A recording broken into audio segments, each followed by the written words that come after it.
Today we are comparing the Italian Spyder versus the German Spyder. We're currently sitting in a 2015 Ferrari 458 Spyder, completely stock, and we're comparing it against a 2016 Porsche 981 generation Boxster Spyder. Market value on that car, probably in the $90,000 to $100,000 range for a stock example, but the owner James has done everything to that car to elevate it to what he believed Porsche would have built from the factory as a 981 Spyder RS model, and that includes a 4.5 liter Deman built engine making over 560 horsepower, short gears, Ohlins road and track suspension. We'll get into that car a bit more later, but if you were to buy that car stock for about 90 to 100 grand and then did all that work yourself, you're looking at close to $200,000, which if you found a 458 Spyder with slightly higher mileage, you can get that around $200,000 as well. So which drop-top mid-engine 560 plus horsepower naturally aspirated high revving sports / supercar is more fun to drive, a stock 458 Spyder or a 981 Boxster Spyder with all the treatment? Let's find out. So a few specs about this 458 Spyder. We're powered by a 4.5 liter naturally aspirated V8 engine, flat plane crank. It's the F136 engine family. Revs to 9,000 RPM, makes 562 horsepower, 398 pound-feet of torque. Here's the downside with a Spyder. Well, first of all, it costs a bit more than the coupe, $30,000 to $40,000 more on average from what I've seen, and it weighs a lot more, something like 200 plus pounds heavier. Obviously, this is not a carbon fiber monocoque chassis, it's aluminum, so they did have to reinforce it quite a bit for the structural rigidity. We have second gen MagneRide adaptive dampers, double wishbone front suspension, multi-link rear, a 7-speed Getrag dual clutch transmission, hydraulic power steering, and this car is spec'd out just right. I absolutely love this interior treatment. The contrast between the exterior, which is Tour de France blue, I believe, and this tan interior with the carbon fiber accents, it's just perfect. We have an ELSD on the rear axle as standard. This particular car sold back in 2015 for an MSRP of $305,000.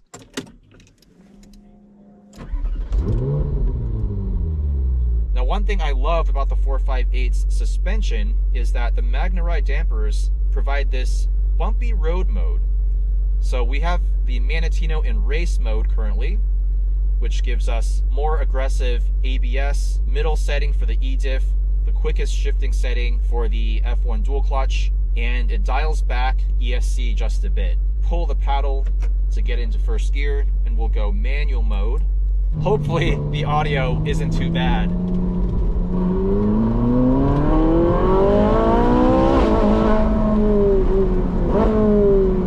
Wow, the sound of this engine with the top down, it's a different experience to the 458 Italia coupe. So much more aggressive now.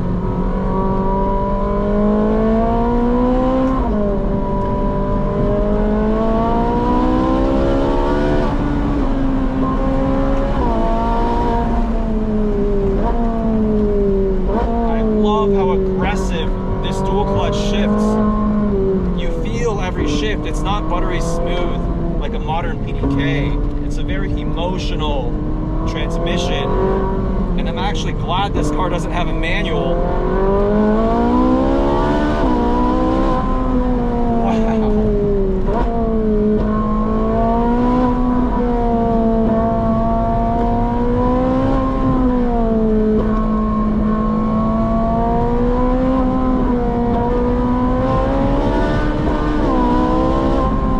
Wow. This engine absolutely shrieks at the top end.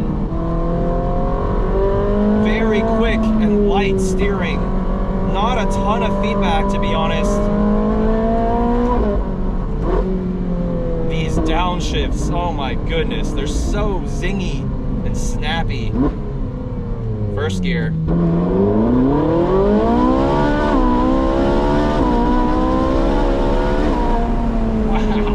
It's not the quickest car in a straight line by modern standards, but it's got more than enough straight line performance, let's be real.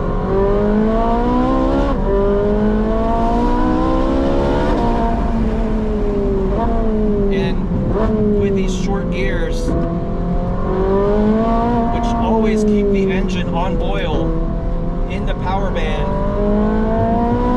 It's an extremely exciting driving experience. Woo. Now with the stock suspension, the ride height is actually really high. And so I actually feel a lot of suspension travel here in the corners. There's a good amount of body roll. The damping in bumpy road mode is really impressive, but I can still feel a lot of lean in the corners.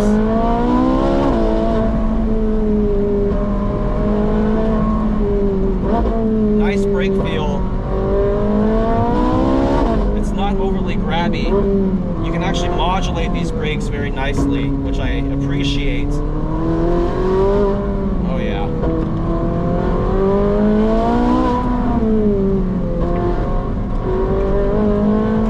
This car just wants to rotate on throttle. The traction control is holding it back, but the natural inclination of this car is power over steer. Now, unfortunately, I can feel the extra weight of the Spyder with all that structural reinforcement. I can even visually see these side windows shaking around a bit, and the overall car just doesn't feel quite as rigid as the coupe.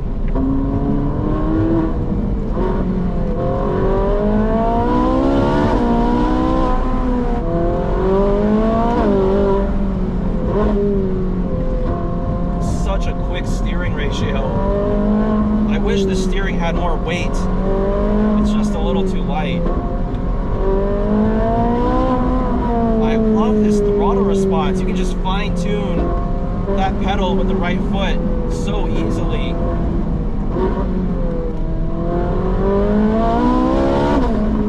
Wow. You see right there over that crest, the car just has a lot of suspension travel. And it's not that it doesn't feel settled, because these Gen 2 Magna dampers with the bumpy road mode on, they do a great job at keeping the car in control. Mid-corner, over bumps, it's really stable.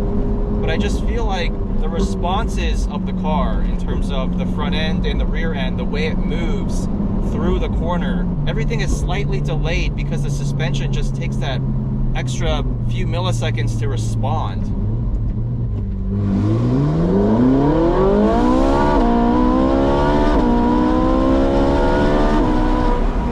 I love these F1 style LEDs on the top of the steering wheel. I really don't even have to look at the tachometer because this is so clear. What a car. Wow, wow, wow. I'm torn because the 458 Italia is the better driving car dynamically. It's lighter, it's more rigid, but the top-down experience with this powertrain and this transmission, it's just to die for.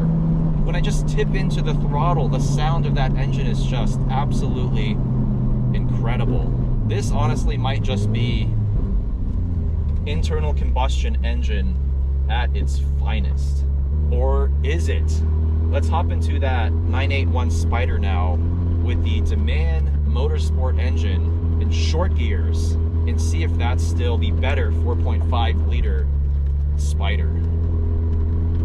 All right, we're now in the 2016 Porsche Boxster Spyder with the full Deman treatment and an extra $50K of interior upgrades. That puts this car at a total cost of close to $200,000 based on current market value of a 981 Boxster Spyder. Full list of mods will be in the video description. Motorsport 4.5 liter engine. It's rated at approximately 560 horsepower, 440 pound-feet of torque, which makes the horsepower basically identical to the 458's 4.5 liter, but this has about 10% more torque. How did they achieve that at Deman? Well, they increased the bore from 102 millimeters to 108.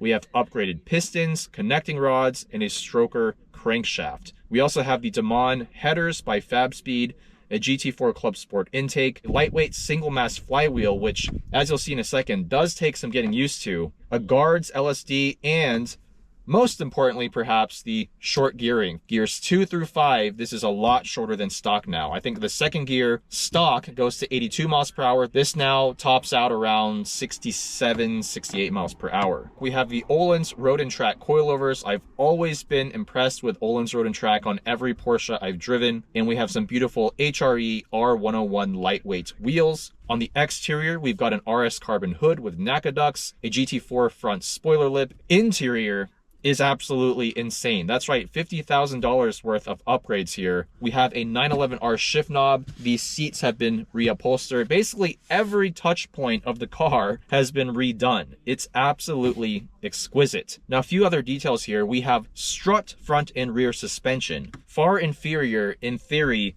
to the double wishbone front multi-link rear of the 458.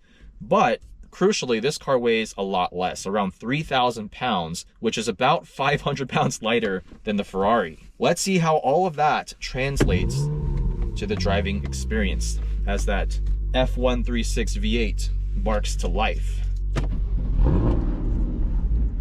6-speed manual transmission. We're going to throw it into Sport to begin because that still lets us rev match our own downshifts. We'll try Sport Plus later. I'll probably need it because in Sport mode, this car is tricky to drive. We're on Michelin Pilot Sport 4S tires.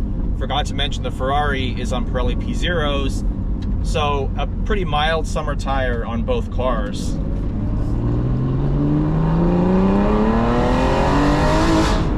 Wow, what a sound. And so much mid-range torque. Right away, this steering is better. It loads up nicer in the corners. It's not as hypersensitive.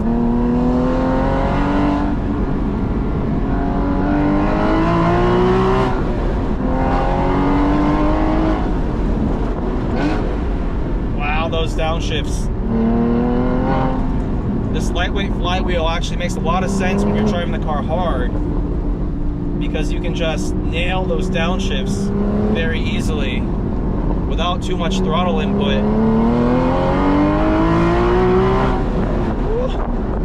Over 560 bhp is no joke in a 3,000 pound car.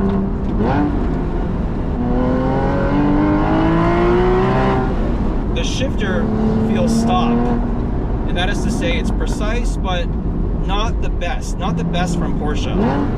A GT3's shifter from the 991.2 generation feels significantly more mechanical. But these short gears definitely are a game changer.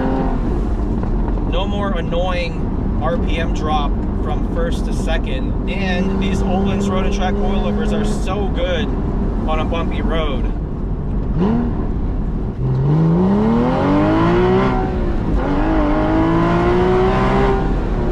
Actually a little bit of wheel spin shifting from first to second at full throttle. You won't get that in a stock Spyder. Wow, this car's traction limited now. Gone is that feeling of just having full grip and traction everywhere, which is how the stock GT4 and Spyder feel. Clinical is the word that many have used. But now, this thing is just a monster. It's so animated, it's so alive. The rear end just wiggles. This is quite an experience. It feels like a Spyder on steroids. So much more power and performance in a straight line.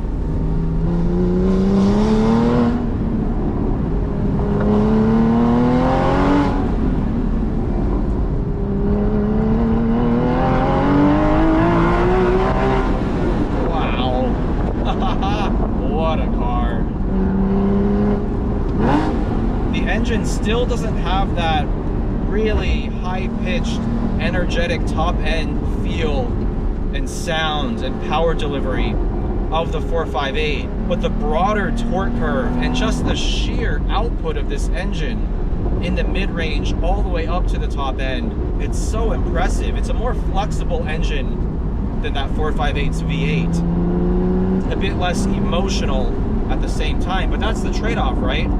This revs to 8,000, that one revs to 9, same displacement, same power output.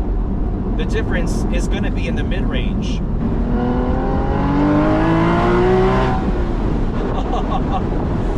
Oh my goodness. Love to heel toe in this car. The pedal placement is perfect.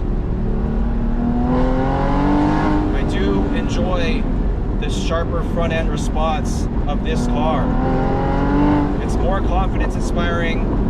Part of that is undoubtedly due to the lighter weight. 500 pounds is a big difference. This car just feels a lot lighter on its feet and more precise at the same time. This feels, I mean, from where I'm sitting, just as rigid as a 981 GT4 for this type of driving at least. So you could argue that this is the more capable, better engineered car, but is it as emotional?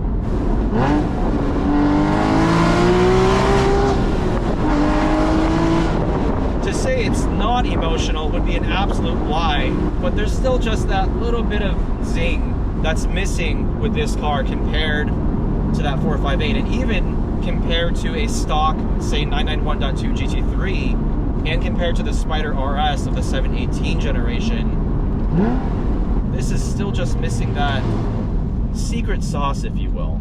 But the trade-off, I mean, you get such a more balanced, I would argue, and precise and well-engineered car from a handling perspective. Spyder versus Spyder. I think would be more interesting is a Deman GT4 versus a 458 Italia. That would be the real comparison. A big shout out to the owners Daniel and James for giving me the opportunity to compare Italian versus German Spyder in the $200,000 range. Which do I prefer? That's a really, really tough one. In theory, I would take a 458 Italia and modify the suspension, the wheels, give it a nice exhaust, and I might just be perfectly happy with that. But as a road car, that car just feels more special. This car, on the other hand, it's just so technically brilliant. It's borderline perfect, and the performance is now outrageous. But when you compare it against that Italian supercar, there's still just a little bit of emotion that's missing. Not to take anything away from this car, but it's still a little bit clinical. I hate using that word, but that is honestly the best word to describe it. Let me know how you think these two cars compare for your roughly $200,000. Thank you guys for watching, and I'll see you very soon.